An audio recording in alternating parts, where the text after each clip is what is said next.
দেখেন আমাদের দ্বিতীয় মুগলাইটিও হয়ে গিয়েছে। এখন চুলাটা অফ করে দিব।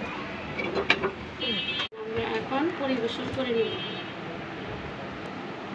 সেম টু সেম দোকানের মতন হয়েছে, হয়তো বা একটু ছোট হয়ে গিয়েছে, কিন্তু দোকানের মতন হয়েছে। এখন আমরা মুগলাইগুলো কেটে নিব। গরম। বিসমিল্লাহ, বিসমিল্লাহির রহমানির রহিম, বিসমিল্লাহির রহমানির রহিম। দেখেন গাইস, আমাদের মুগলাইগুলো দেখেছেন, পুরো পারফেক্ট দোকানের মতন হয়েছে। যদি আমার মতন বানাতে, যদি আমার মতন পারফেক্ট মুগলাই একবার বাসায় বানিয়ে দেখুন যে পারফেক্ট হয়েছে কিনা। যদি আমারটা ভালো লেগে থাকে তাহলে আমার ভিডিওগুলো ফলো করুন। এই দেখেন পুরো। এখন আবার আরেকটি কাটি, দেখা যাক। এখন আবার আরেকটি কাটবো। এখন আবার আরেকটি কাটছি।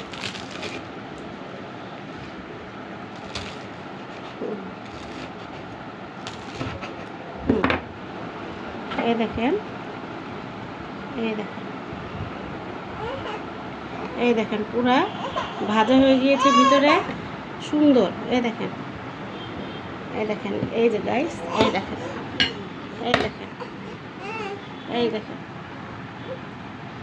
এই দেখেন। যদি আমার ভিডিওগুলো আপনার ভালো লেগে থাকে তাহলে সাবস্ক্রাইব করুন, লাইক দেন। আমি এবার এই যে সস আর এটার সাথে আবার একটু কাঁচামরিচ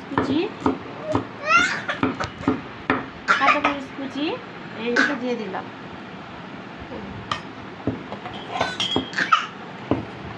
কি খাইছো? আমার বড় বোন এই যে মোগলাই বানিয়ে ফেলেছে, দেখুন কত সুন্দর হয়েছে। হ্যাঁ, কত ভাজা হয়েছে অনেক সুন্দর করে। এখন আমরা এটা খাবো, দেখবো এটা কেমন হয়েছে। হ্যাঁ, আমরা এখন খাচ্ছি। খুবই টেস্ট হয়েছে, অনেক মজা। আপনারাও এটা বাসায় বানাবেন, খাবেন, দেখবেন খুব মজা হবে। আমার বোন অনেক সুন্দরভাবে রাঁধতে পারে, এভাবে করে আপনারাও বাসায় রাঁধবেন, শিখবেন। আর আমার চ্যানেলটিকে লাইক করবেন, সাবস্ক্রাইব করবেন, শেয়ার করে দিবেন। আমার বোন কিছু বলবে, শুনেন। এভাবে বানাবেন, আপনারা এভাবে বানিয়ে দেখবেন, যদি ভালো লাগে তাহলে বাসায় বানিয়ে খাবেন, ঘরোয়া খাবার। হ্যাঁ, ঠিক আছে না? আল্লাহ ভিডিওটা চাঁদা। সবাই ভালো থাকবেন, সুস্থ থাকবেন, আর আমার চ্যানেলটিকে লাইক করবেন। ধন্যবাদ। আসসালামু আলাইকুম।